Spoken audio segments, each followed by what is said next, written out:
This seat is reserved for premium passengers. The flight attendant's voice cut through the quiet cabin, loud enough for every head in first class to turn. 14-year-old Adrian Cole didn't argue. He simply looked up, eyes as cold as winter glass. First class ticket in one hand, phone calling his father in the other.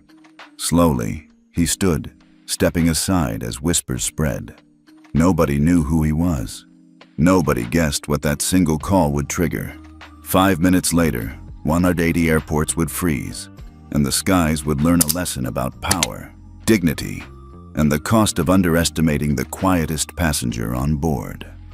Adrian Cole sat in seat 1A, first class, his posture perfectly straight, eyes as cold and steady as glassy ice.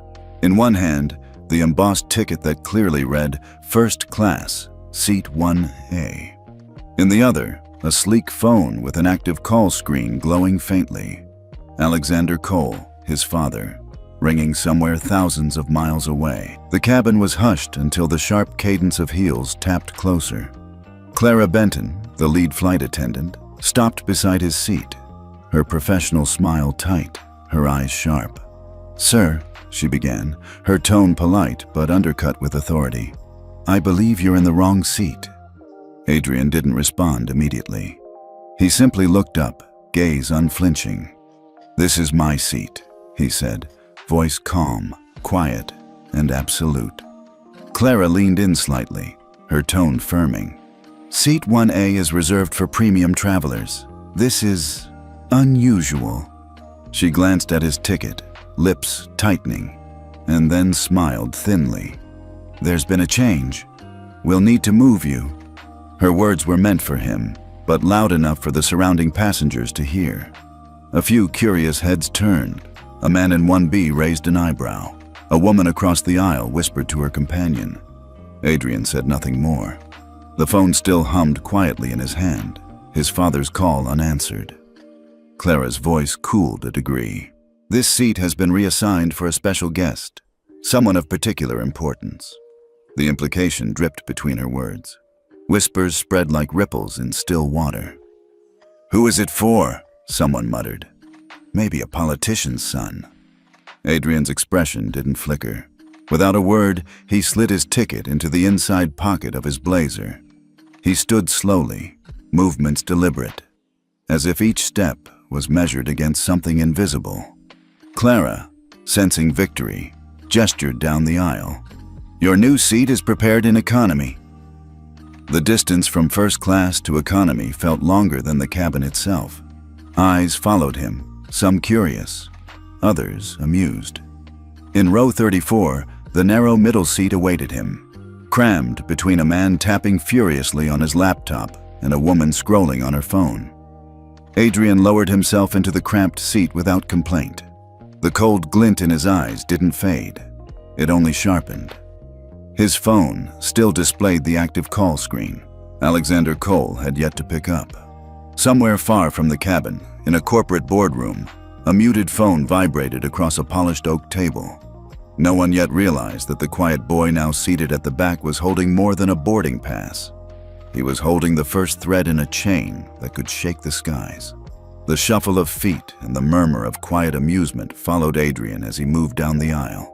Every step felt measured, controlled, his spine straight despite the cramped path toward the economy cabin. The flight hummed with its usual undercurrent of engine noise, but in scattered pockets of the first-class section, passengers subtly lifted their phones. A few recorded discreet clips, the boy with the icy expression being escorted away from the most expensive seat in the cabin. In row 34, the middle seat waited. Adrian slid into it without visible irritation. On his left, a man in a wrinkled shirt typed aggressively into a laptop. On his right, a woman watched a reality show on her tablet, oblivious to the small storm that had passed just feet ahead. 2 rows back, a man wearing a gray blazer leaned toward his seatmate, his voice low. "That kid?" he whispered. "Doesn't he look familiar to you?"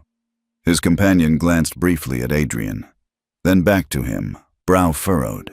"I can't place it, but there's something." The observation didn't travel far, but it was enough to plant the first seed of suspicion. the kind that lingers quietly until it finds a reason to grow. Adrian, unbothered, removed his phone from his pocket again. The screen still displayed the ongoing call to his father. No answer. A soft tone indicated that the call had rolled over to voicemail. Without hesitation, Adrian ended the call, locked the phone, and rested it face down on the tray table. Around him, passengers in economy quickly lost interest. Someone ordered a soda.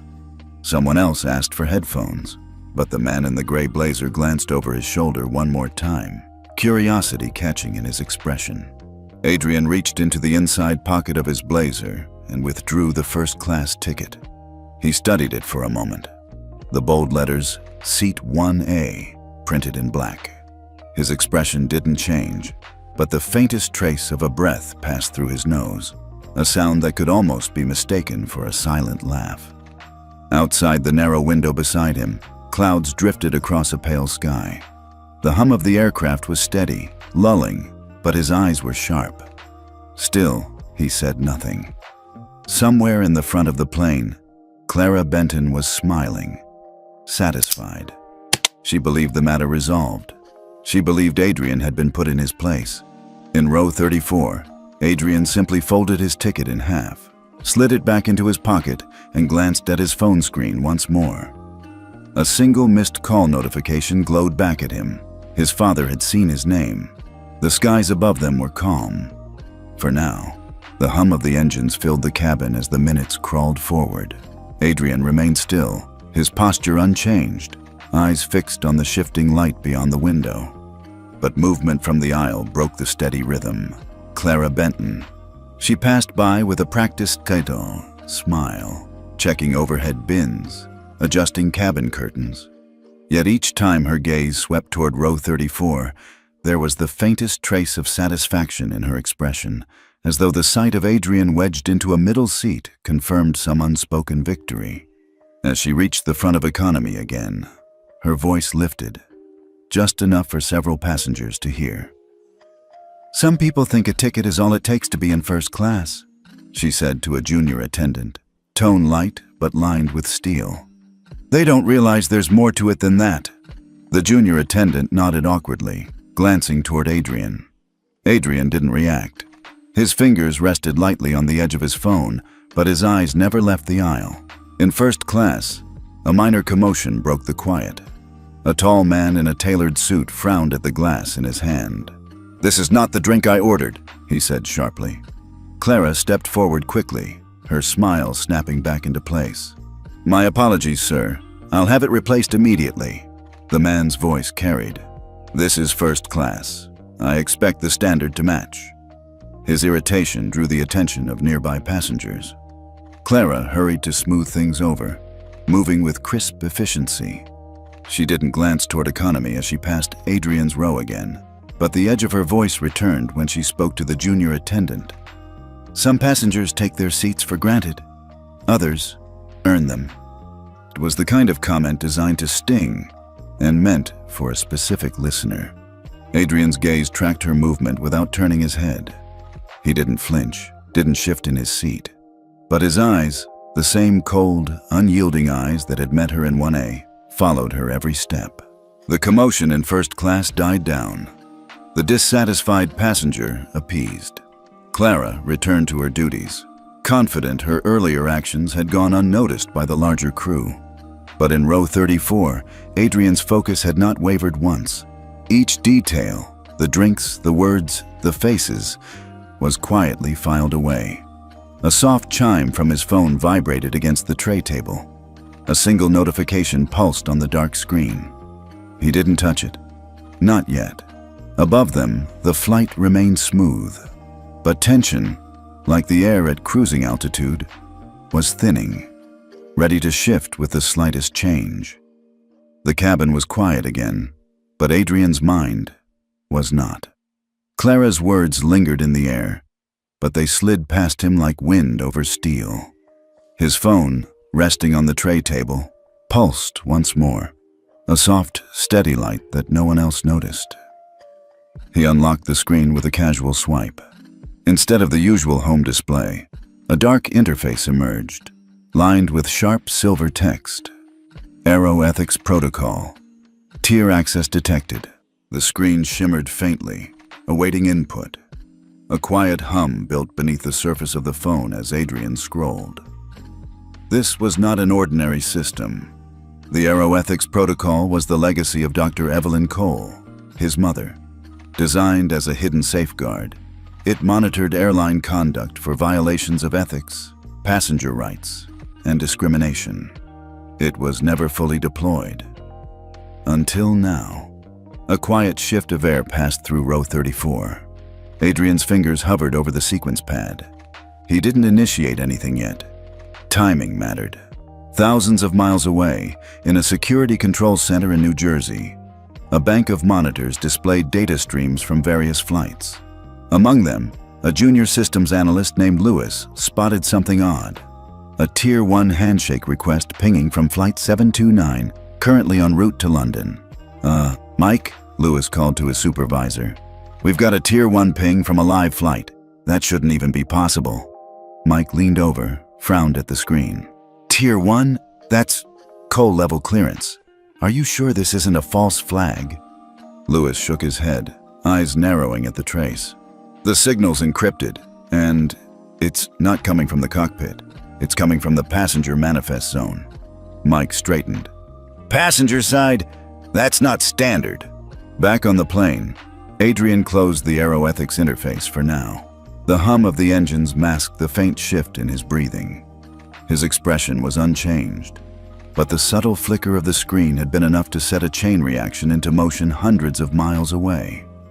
In the front cabin, Clara passed again, still busy with her service rounds, unaware of the quiet storm gathering just rows behind her.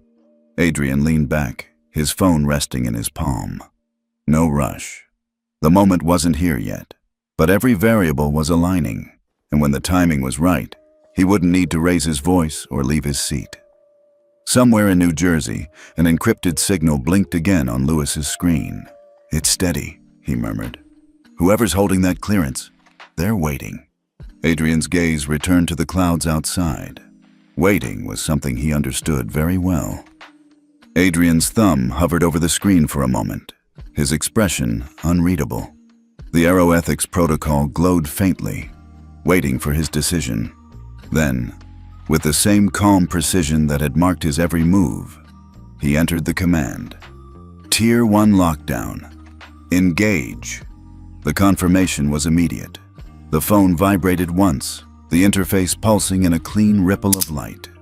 In less than 30 seconds, a hidden wave of encrypted instructions fanned out across international air traffic systems.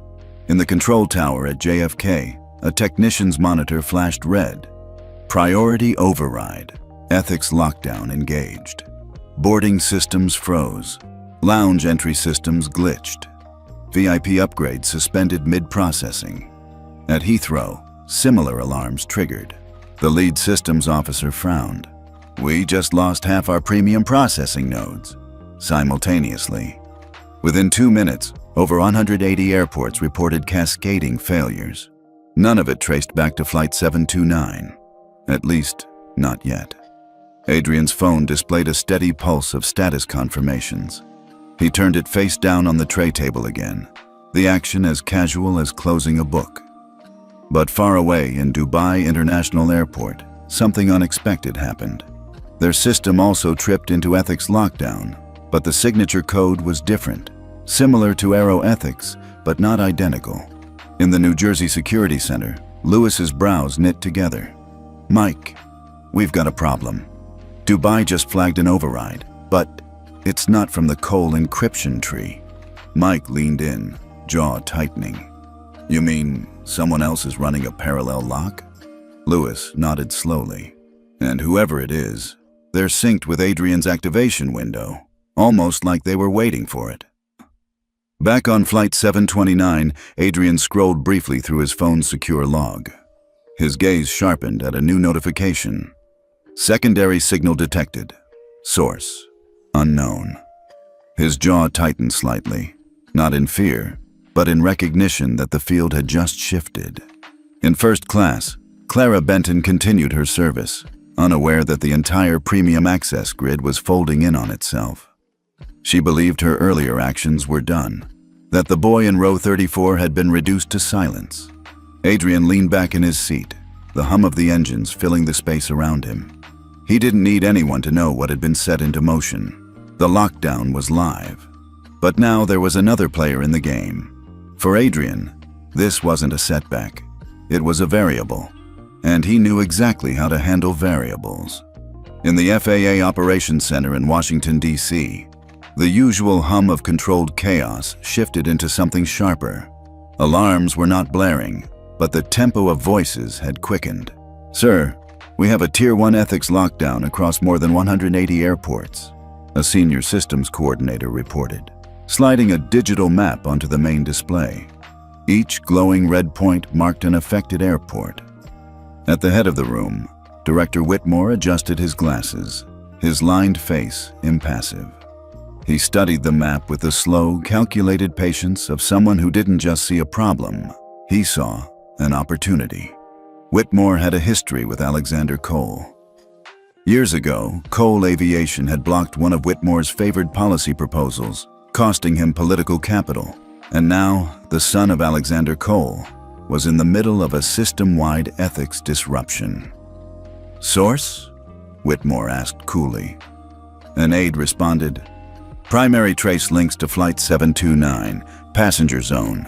And sir, the system signature is consistent with the aeroethics protocol." Whitmore's brow furrowed faintly, but his eyes held a gleam. "Aeroethics? That's Cole Tech." "Yes, sir. Developed by Dr. Evelyn Cole. Deployed, unofficially, by her son, it appears." Whitmore straightened his tie. "Issue a preliminary advisory. Classify it as a potential misuse of restricted aviation technology." The room stilled.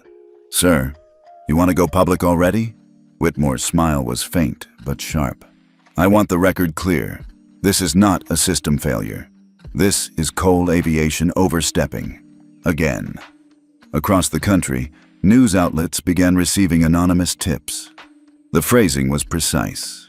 "Ethics lockdown linked to Cole family system. FAA reviewing misuse of federal aviation protocols." Back on Flight 729, Adrian's phone vibrated again. This time, a notification of the advisory. His expression didn't change, but the secondary signal still flickered in the corner of his secure interface, the ghost of another operator shadowing his work. In economy, a passenger glanced at his own phone and frowned. "Hey, isn't this the same flight?" He angled the screen toward his neighbor, showing a news alert. A ripple of quiet speculation spread among the seats. Some turned their attention toward Adrian again. Whitmore, back at FAA HQ, issued his next order. "Prepare for an emergency directive to ground Cole Aviation flights if we confirm unauthorized deployment." It was a bold move, and one he fully intended to follow through, unless Alexander Cole bent.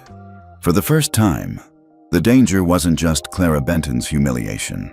It was the entire weight of the FAA angling its sights at Adrian.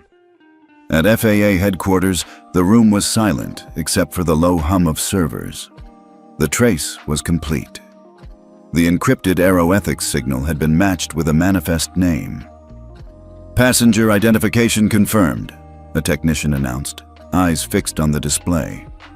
"Source: Flight 729, row 34, Adrian Cole." Whitmore's thin smile deepened. "Alexander Cole's son. Confirm that in the record." The official memo went live within minutes. FAA identifies source of Tier 1 lockdown. Passenger Adrian Cole under investigation for unauthorized system activation. On Flight 729, the news traveled faster than the cabin's filtered air. Passengers with internet access began whispering, turning in their seats to glance at row 34. Adrian, in his usual cold stillness, did not acknowledge the shifting attention. In the media sphere, the story was taking shape. But then came the twist Whitmore didn't expect.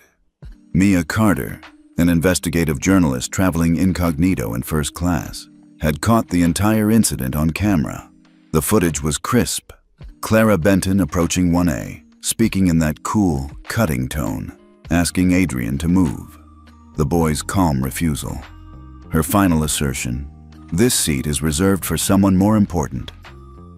By the time the FAA's memo was trending, Mia's video was already climbing faster.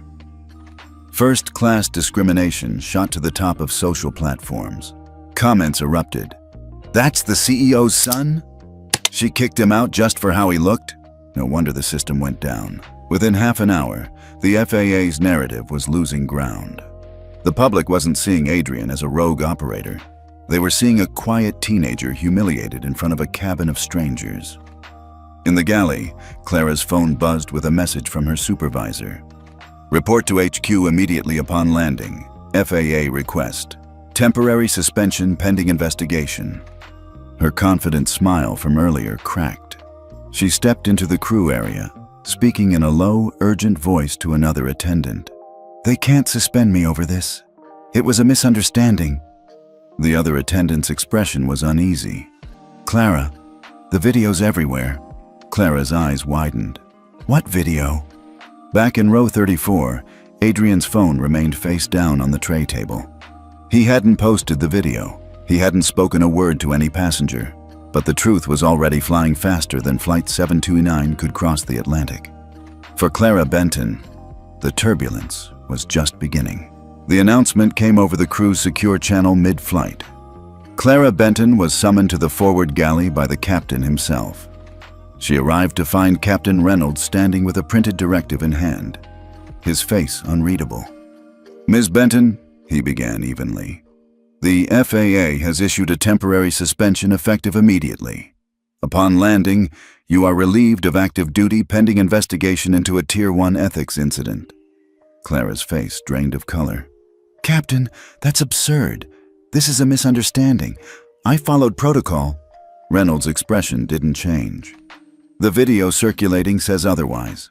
FAA wants your badge turned in upon arrival. I suggest you prepare your statement." The words hit like a physical blow. Clara took a step back, the galley walls suddenly feeling too close. She knew her career wasn't just on pause, it was dangling by a thread. Meanwhile, thousands of miles away at FAA headquarters, Director Whitmore was putting the next phase of his plan in motion. "Gentlemen," he addressed the legal committee, "this lockdown isn't just about one overstepping flight attendant. It's about control of aeroethics, a system created by Cole Aviation, now actively disrupting global operations." One advisor raised a brow. "You're suggesting formal hearings?"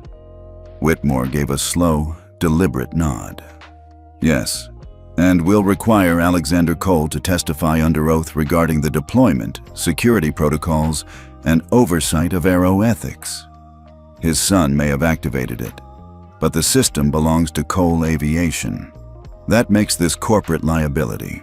The committee murmured. A formal summons was drafted within the hour. "Alexander Cole is hereby requested to appear before the FAA Oversight Committee to address potential misuse of proprietary aviation control systems." Back on Flight 729, the ripple effect was immediate. Adrian's phone lit with a secure message from his father. "FAA wants a hearing. They're moving against the company." Adrian's gaze stayed calm, his fingers resting on the device without typing a response. Clara's suspension was nothing compared to the strategic play Whitmore had just made.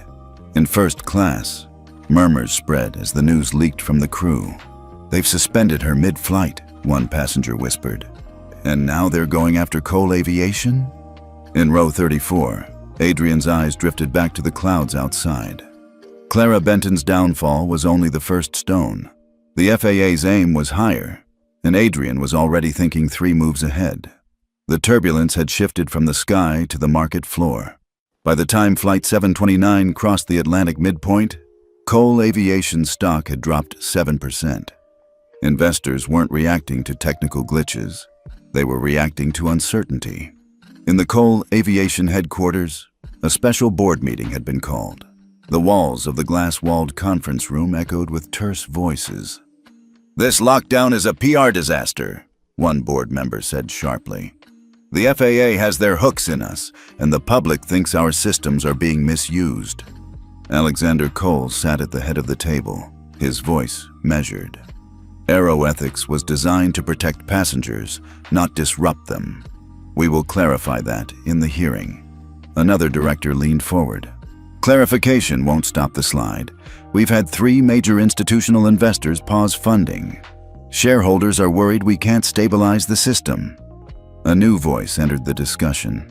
The representative of AeroSky Alliance, one of Cole Aviation's largest competitors. If Cole Aviation cannot guarantee operational control of Aeroethics, he said smoothly, our consortium is prepared to acquire the technology. We have the resources to secure it before the FAA pushes for decommissioning. The room went still. It was a power play disguised as an offer. Alexander's jaw tightened. Aeroethics isn't for sale. The AeroSky representative smiled faintly. For now. But if the FAA suspends your operational licenses, the choice may no longer be yours. Back on Flight 729, Adrian received another encrypted update. Cole Aviation stock dropping. Hostile. Acquisition rumors detected. His expression didn't change, but the faintest narrowing of his eyes signaled calculation. In first class, passengers whispered about the unfolding drama. One checked the markets on his phone. Cole's stock is tanking, he murmured. This could cripple them. In economy, a passenger 2 rows back snapped a photo of Adrian, now recognized from the news feeds, and posted it online. The caption read, "This kid's at the center of everything." Meanwhile, at FAA HQ, Whitmore followed the market drop with quiet satisfaction. The more Cole Aviation bled value, the easier it would be to pressure them into concessions or dismantle their control of Aeroethics altogether. For the first time, the risk wasn't just about a PR battle or an ethics scandal. Cole Aviation was staring at the possibility of losing its crown jewel to a rival. And in row 34, Adrian knew it. But his calm never wavered. By the time Flight 729 crossed into European airspace, the internet was in full eruption. On one side, hashtags surged. #Stand with Adrian. #Ethics first. #Cole protection. Supporters posted clips of Adrian's calm demeanor, the video of Clara's condescension, and old interviews of Dr. Evelyn Cole explaining the philosophy behind Aeroethics. On the other side, detractors shouted just as loudly, "Lock him out. #ground Cole. #FAA control now." They claimed no individual family should hold override power over global aviation systems. Memes mocked a teenager shutting down the skies. The debate spilled into live news. A panelist declared, "This is a wake-up call. Aeroethics cannot be a private weapon." Another countered, "Weapon? It was designed to protect passengers from exactly what we saw in that video." Then came the twist nobody saw coming. Late that afternoon, an anonymous upload appeared on a public whistleblower site. The files were stamped with internal Cole Aviation headers from a decade earlier. A group identifying themselves as Evelyn's crew, former engineers who had worked under Dr. Evelyn Cole, had released archived Aeroethics case reports. The documents detailed incidents where Aeroethics simulations had prevented discriminatory actions. A wheelchair-bound passenger denied boarding at a partner airline. Aeroethics triggered a compliance review that restored their booking within minutes. A single mother and child downgraded without reason.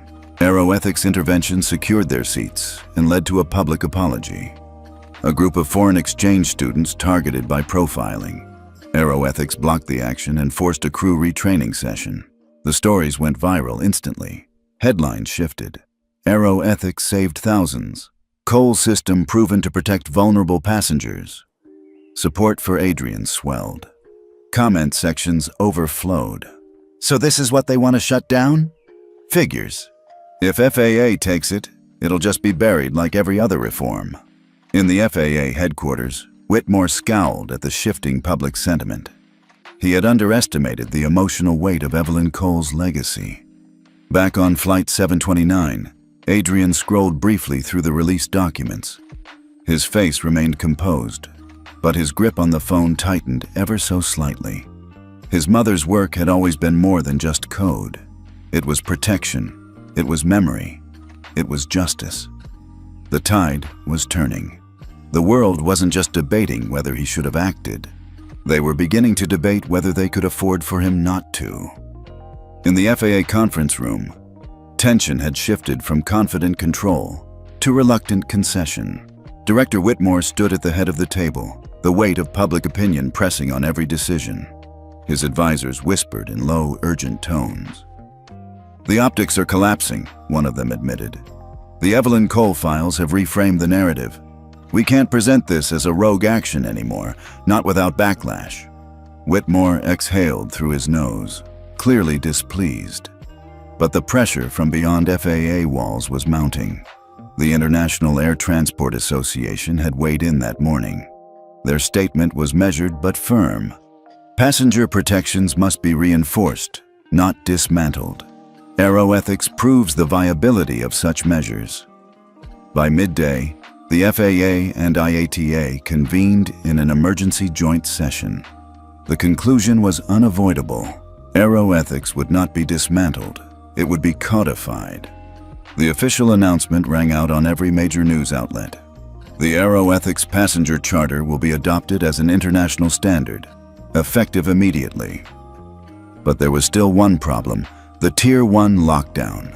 Until the system was released by its active controller, more than 180 airports remained partially restricted. And the controller was still sitting quietly in row 34 of Flight 729. Whitmore's team drafted a direct communication to Adrian Cole. "FAA and IATA request your cooperation to restore full system functionality. Terms of resolution open for discussion." The reply came swiftly, but not in the way anyone expected. Adrian's conditions were clear: mandatory annual ethics training for all flight crews, independent oversight board with passenger representation, including advocacy for minors, disabled travelers, and marginalized groups. No passenger seat reassignment based on appearance or perceived status without documented operational reason. No demand for money, no request for public recognition, no legal immunity for himself or Cole Aviation.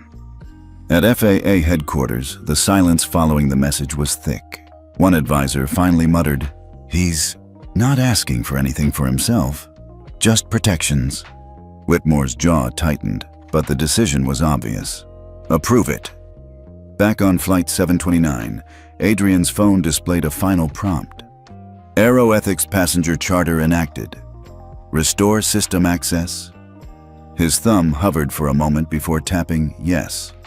Across the globe, airport systems began blinking back online. Boarding lines resumed. Loyalty programs unfroze. Gates resynchronized. But this time, they operated under new rules. Rules written not by corporate boards, but by a boy who never raised his voice. When Flight 729 began its descent into London, the news cycle was already ahead of the landing. Clara Benton's name had been formally entered into the FAA's ethics violation registry. The verdict was decisive: permanent ban from all FAA-certified airlines. In the forward galley, Clara sat in stunned silence. The last hours had stripped away every bit of confidence she carried at the start of the flight. She didn't look toward row 34. She didn't need to. At FAA headquarters, Director Whitmore faced his own reckoning. A press conference had been called. He stood at the podium, cameras flashing. The man who had sought to dismantle aeroethics now spoke in carefully measured tones. "On behalf of the FAA, I acknowledge the vital role of the Aeroethics Passenger Charter in shaping safer, fairer skies. Cole Aviation's contributions to this framework are recognized and valued. We regret the circumstances that brought us here and commend the cooperation that resolved them.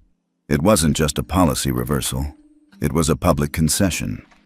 In the Cole Aviation boardroom, Alexander Cole received the broadcast in silence. Around the table, board members exchanged relieved glances. The company's stock ticked upward for the first time in days.